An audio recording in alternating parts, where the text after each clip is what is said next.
In a world where going to the cinema feels like a trip to Shitsville and streaming shows are sucking the life out of us, it's nice to just go and have a bit of fun at the cinema. Or is it? Disney brought him back. They're going to make him do this till he's 90. Yes, we're finally talking about Deadpool and Wolverine. Welcome to the party, pal! The much anticipated third film in the Deadpool series is here, and it's a weird beast. Whiskey dick of the claws. While very entertaining, I'd leave your expectations for a good story or any meaning at the door. Unless you want to take a deep breath through your fucking forehead, I suggest you reconsider.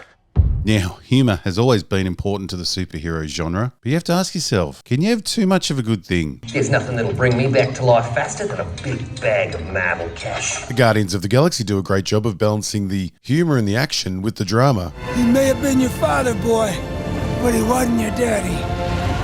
This is where Deadpool and Wolverine misses the mark. She's coming with us! No, she's not. Oh, yes, she Fuck is. no. Now, before you get angry, I really enjoyed my time at the cinema watching the red and yellow latex wearers cut up a bloody mess. The fight scenes are a lot of fun, especially one that's in a car, and there are some good comedy moments.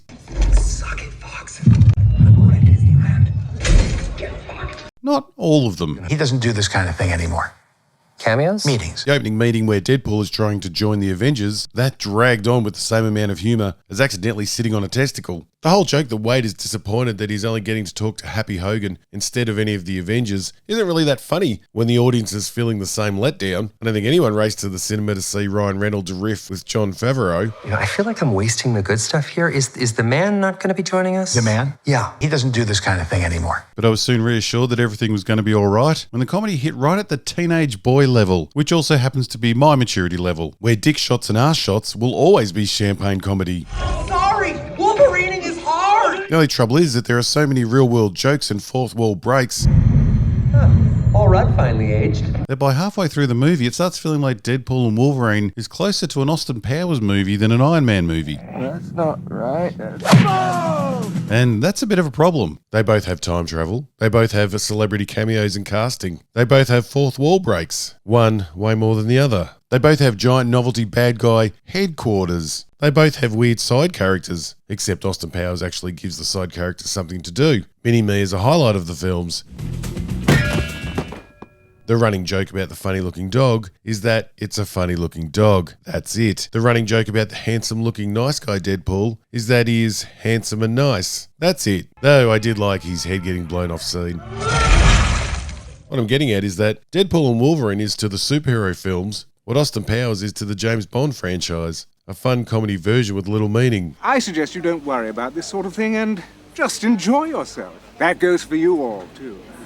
Now, there's nothing wrong with going to the movies to just have a good time. A lot of the films from the 80s and 90s that are now seen as classics were high on entertainment while also being very light on plot. Going to the movie should be an escape from reality, and if you want to turn your brain off and enjoy a lot, and I mean a lot of gay jokes, then why not? But if you're a Marvel fan that has followed every movie and streaming show, I could see this film being very annoying because the plot isn't just light, it feels rushed and makes little sense. The biggest annoyance for me, and remember I still had a good time watching this film, the biggest annoyance is how bad the setup is and how bad the conclusion is. Not the most insignificant problems to have, the start and the finish of the thing. Actually, the whole story sucks balls, but hey, nut shots and ass shots, am I right? The film starts with Deadpool failing to join the Avengers, which already seems out of place for the Deadpool character. He wants to join the Avengers to impress his girlfriend. Weirdly, the film goes with sincerity with this whole joining the Avengers thing. It feels quite odd for the Deadpool character. And yes, Deadpool's girlfriend has left him, which is the classic Hollywood reset, so we can see him win her back all over again. Except that's not what really happens. By the end of the film, he hasn't really won her back. In fact, the whole story could have taken place with them still together. There is no reason to have them apart, except for the fact that Deadpool is now part of Disney and they really don't like heterosexual relationships in their films. Deadpool's Avenger interview takes place on Earth 616. Then they jump 6 years into the future to a different universe, Earth 10005, 10,005, I don't know how you say it, where loser Deadpool is now selling used cars. Now, multiverses are hard to follow at the best of times. I personally hate multiverse stories. But 10 minutes into this film and I'm already starting to turn the brain down, because as far as I understood watching this film, we are now following a different Deadpool from the original one that was at the meeting. So why does he look the same and why is he continuing the story that Deadpool Earth 616 started? Bear with me. Well, don't worry, apparently the Deadpool we know used Cable's time-travelling device from Deadpool 2 to travel to Earth 616 for the job interview and then travelled back to his home Earth 10005. How would have that worked? Having a job in one universe and your family life in another. Let's fucking go.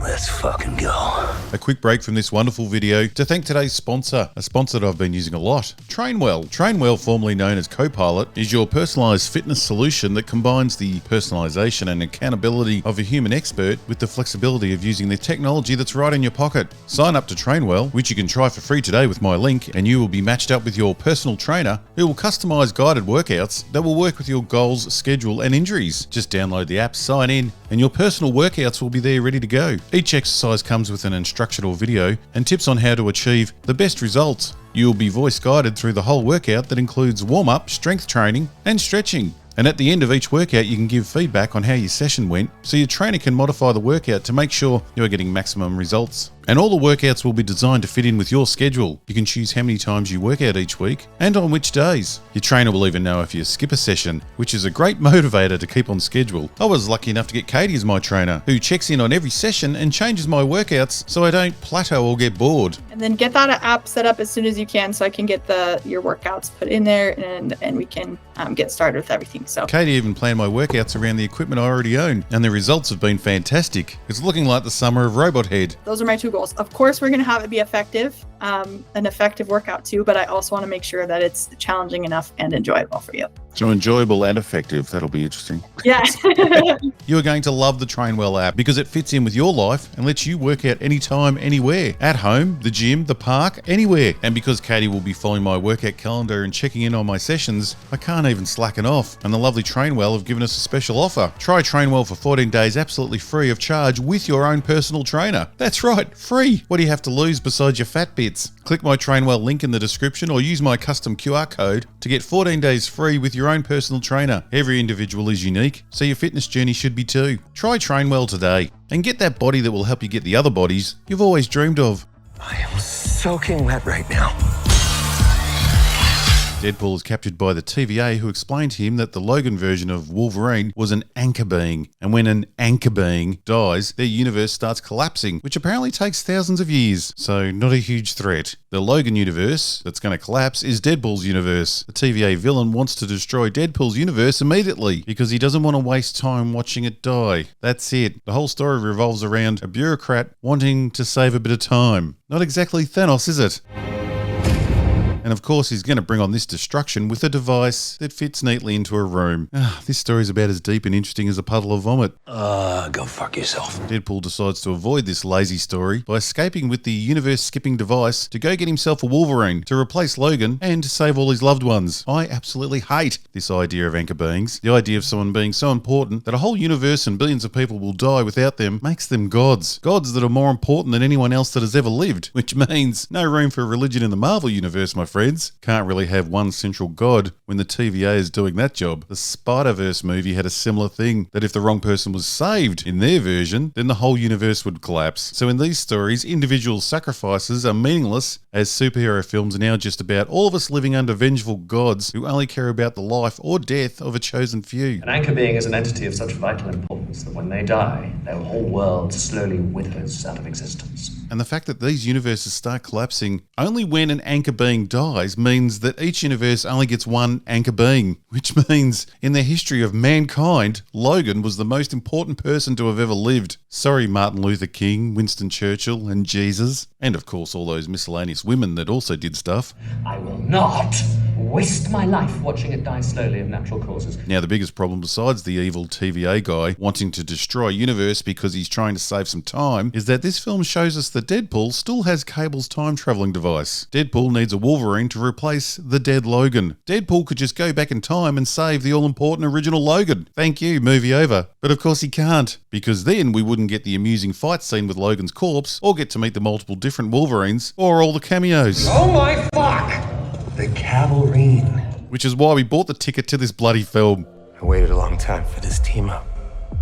because the story makes no sense, the void universe they spend most of the film in makes absolutely no sense, and the ending that comes down to fighting multiple Deadpools and shorting out a universe annihilating machine that is in a subway station for some bloody reason, that also makes no sense. I still don't know why all the Deadpools besides Handsome Deadpool wanted to kill Deadpool. Why were all those Deadpools in the void? Had all their universes been destroyed? Please, can someone tell me, who does go into the void? Why are the pyramids in there? What are the bloody rules of the void? And why and how does Peter turn up out of nowhere and save the day? Is this the original movie they set out to make? Because it sure feels like there's a different movie in there somewhere. Now I'm doing too much of that thinking again. And we won't even get into our head villain, who spends the film wanting to kill our heroes, and then has a change of heart and helps them escape the void to only turn up 2 minutes later to wipe out every universe and everything except the void. That bit of the film is insane. But as I've said, none of that matters if you like stabbing, slicing, dick jokes, ass jokes, gay sex jokes, and cameos. Lots and lots of cameos. Just don't expect a good story, any type of meaningful character growth, anything useful for all the cameos to do, or for the bloody multiverse to make sense. Whoa, whoa, whoa, whoa, whoa, whoa, whoa, whoa, whoa, whoa. Is that supposed to be scary? Pegging isn't new for me, friendo, but it is for Disney. And don't forget to visit Trainwell.